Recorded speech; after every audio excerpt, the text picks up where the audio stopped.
शुक्रिया madam. Tax to live, tax to die and tax everything in between. इस जीवन में दो ही चीजें निश्चित हैं। There are only two things that are certain, death यानी कि मृत्यु, और दूसरा है टैक्स। इस जहां से उस जहां तक जहां भी जाओगे, हर मोड़ पर हर जगह मुझे ही पाओगे, यानी कि टैक्स। मैडम, सपना था विश्व गुरु बनने का, बन गए हम टैक्स गुरु। और इतना टैक्स जो भारत की आबादी सरकार के खजाने में डालती है, उसके बदले सरकार जनता को देती क्या है, ये बहुत बड़ा सवाल है। कौन सी ऐसी हाई क्वालिटी सर्विस है जो फ्री ऑफ कॉस्ट जनता को दी जाती है? क्या हमें quality health care free of cost मिलता है? नहीं मिलता। क्या हमें वर्ल्ड क्लास एजुकेशन मिलती है? नहीं मिलती। क्या हमें फ्री वर्ल्ड क्लास ट्रांसपोर्टेशन मिलता है? नहीं मिलता। क्या हाई क्वालिटी रोड्स मिलती हैं? अगर अच्छी हैं तो टोल टैक्स भरना पड़ता है। क्या 24 घंटे सातों दिन बिजली आती है? नहीं आती। तो इतना सारा जो टैक्स सरकार इकट्ठा करती है, उसका करती क्या है? इसीलिए मैं कहना चाहता हूं दैट वी इन इंडिया पे taxes like in developed countries to get services like in sub-Saharan countries.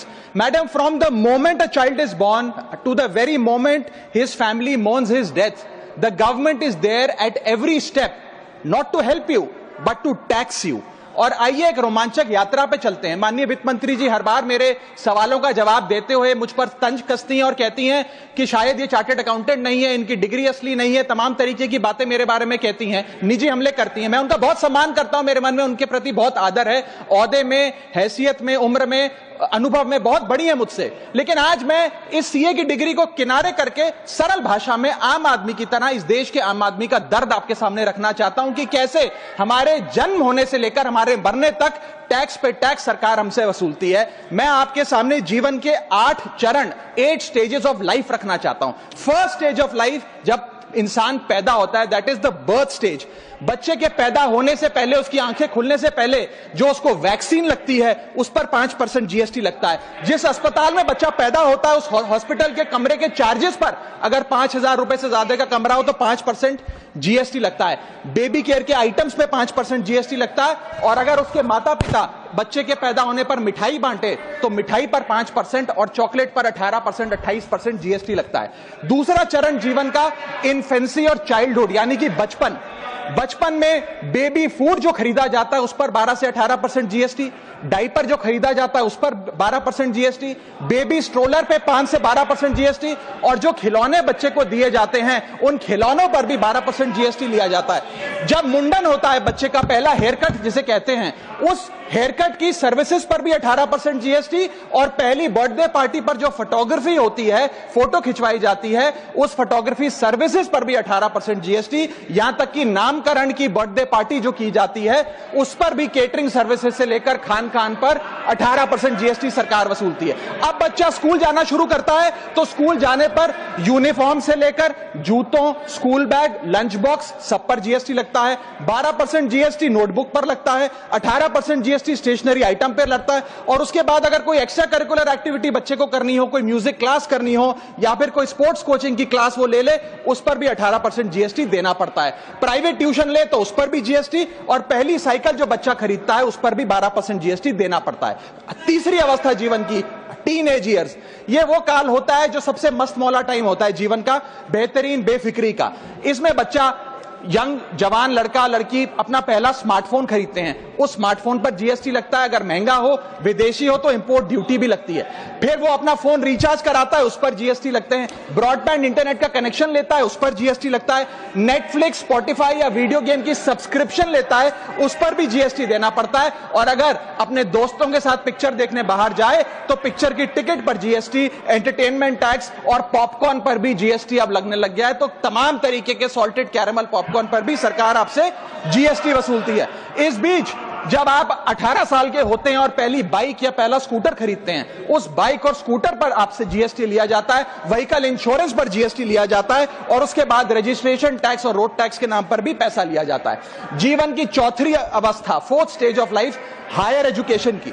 इस हायर एजुकेशन की अवस्था में आप यदि प्राइवेट कॉलेज में पढ़ रहे हैं तो प्राइवेट कॉलेज की ट्यूशन फी पर जीएसटी लगता है। हॉस्टल में रह रहे हैं या पीजी का रेंट भर रहे हैं तो उस पर जीएसटी लगता है। स्टूडेंट लोन की प्रोसेसिंग फी पर जीएसटी लगता है, किताबों से लेकर लैपटॉप तक जीएसटी लगता है। और अगर माता पिता संपन्न हैं और बच्चे को विदेश भेजते हैं पढ़ने के लिए तो फॉरेन रेमिटेंस पर टैक्स कलेक्टेड एट सोर्स सरकार लागू करती है।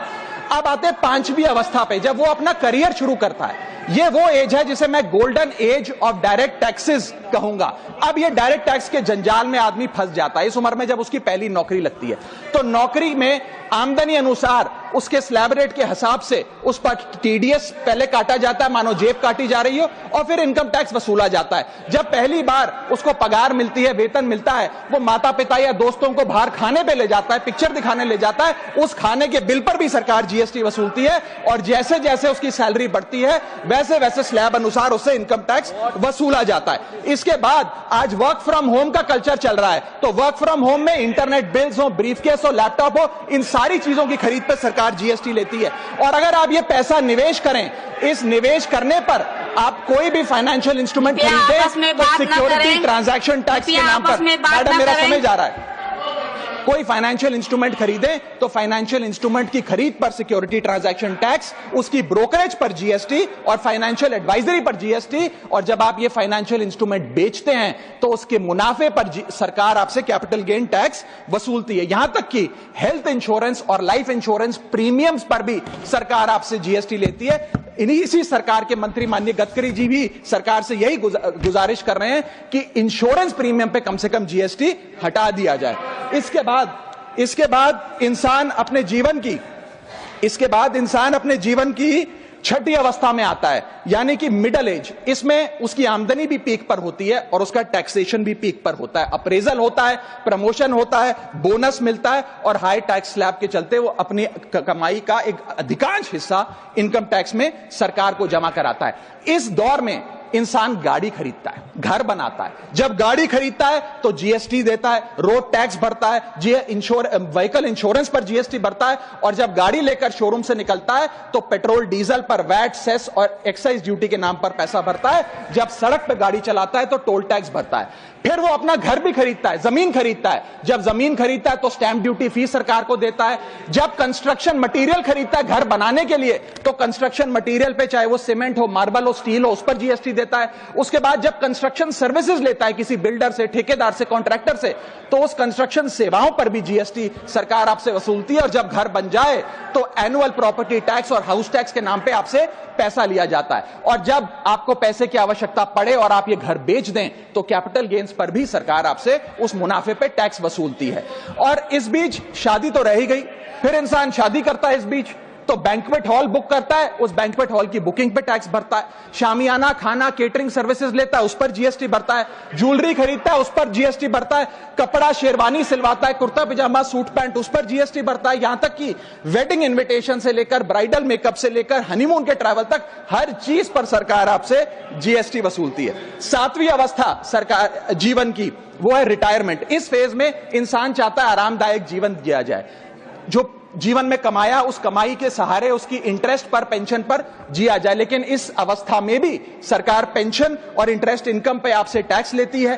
बूढ़ा हो जाता है, दवाई इलाज की जरूरत पड़ती है तो हेल्थ केयर बिल पर, दवाइयों पर आपसे जीएसटी लिया जाता है। लाइफ इंश्योरेंस और हेल्थ इंश्योरेंस प्रीमियम पर तो जीएसटी लेती है। और इस दौर में वो अपनी वसीयत लिखता है, फैमिली विल। उस फैमिली विल पर जो लीगल फीस देता है उस लीगल फीस पर भी उसे जीएसटी देना पड़ता है और स्टैंप ड्यूटी देनी पड़ती है। और आठवीं जीवन की अवस्था, यानी कि जीवन की समाप्ति, जब उसका स्वर्गवास हो जाता है, उसके जीवन का अंत हो जाता है, यहां भी सरकारें उसका साथ नहीं छोड़ती। यहां पर भी सरकारें उस पर टैक्स लगाती हैं। जब कोई इंसान मरता है तो उसके अंतिम संस्कार में देसी घी, चंदन वुड, नारियल, इत्तर जैसा सामान इस्तेमाल होता है, उस पर भी जीएसटी लगता है। और जब उसके मरने के उपरांत अखबार में ऑबिचरी की इश्तेहार छपाया जाता है, उस पब्लिकेशन ऑफ ऑबिचरी न्यूज़पेपर पर भी 5% सरकार जीएसटी लेती है। और मरने के बाद जब प्रॉपर्टी उसके बच्चों को या परिवार वालों को दी जाती है, उस म्यूटेशन पर भी सरकार आपसे ड्यूटी सेस लेती है।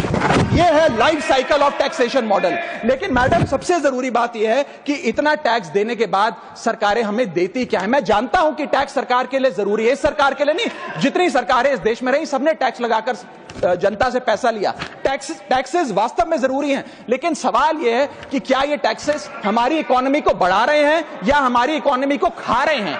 क्या इससे हमारी जिंदगी बेहतर हो रही है या हमारी जिंदगी बदतर हो रही है? इतने टैक्स लगाने की वजह से आज हमारी आमदनी घट रही है, इस वजह से खपत गिर रही है, कंजम्पशन गिर रही है, डिमांड नहीं बढ़ रही है और प्रोडक्शन गिर रही है। इस वजह से पूरा इकोनॉमिक साइकिल जो हमारा इकोनॉमी का चक्का है वो धीमा हो गया है। मैडम, इस देश में, बस समाप्त कर रहा हूं, इस देश में मैं मेरी पार्टी के टाइम से आप ले लीजिएगा, मेरी पार्टी के टाइम से ले लीजिएगा। मैडम, इस देश में 80 करोड़ जनता 5 किलो फ्री राशन के सहारे जी रही है। आपको जान के अचंभा होगा, इस 80 करोड़ जनता से भी ये सारा जीएसटी लिया जाता है, दिन प्रतिदिन लिया जाता है, जो आज मैंने पढ़ के सुनाया। सिर्फ अमीर नहीं, गरीब से गरीब आदमी भी जीएसटी देता है। और अंत में मैं बस इतना ही कहना चाहूंगा कि क्योंकि इतना टैक्स लगा लगा कर सरकारें जनता का खून चूसती हैं, उस वजह से आज एफएमसीजी की सेल्स घट रही हैं, एफएमसीजी के स्टॉक गिर रहे हैं, कंजम्पशन डाउन हो रही है, नई गाड़ियों की सेल श्रिंक कर रही है, तमाम तरीके की जितनी भी न्यू परचेजेस होती हैं उसमें मंदी देखी जा रही है।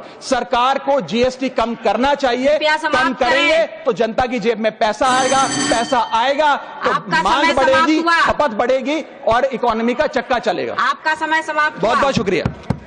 माननीय श्री एम वेंकट सुब्बा रेड्डी जी, आपका समय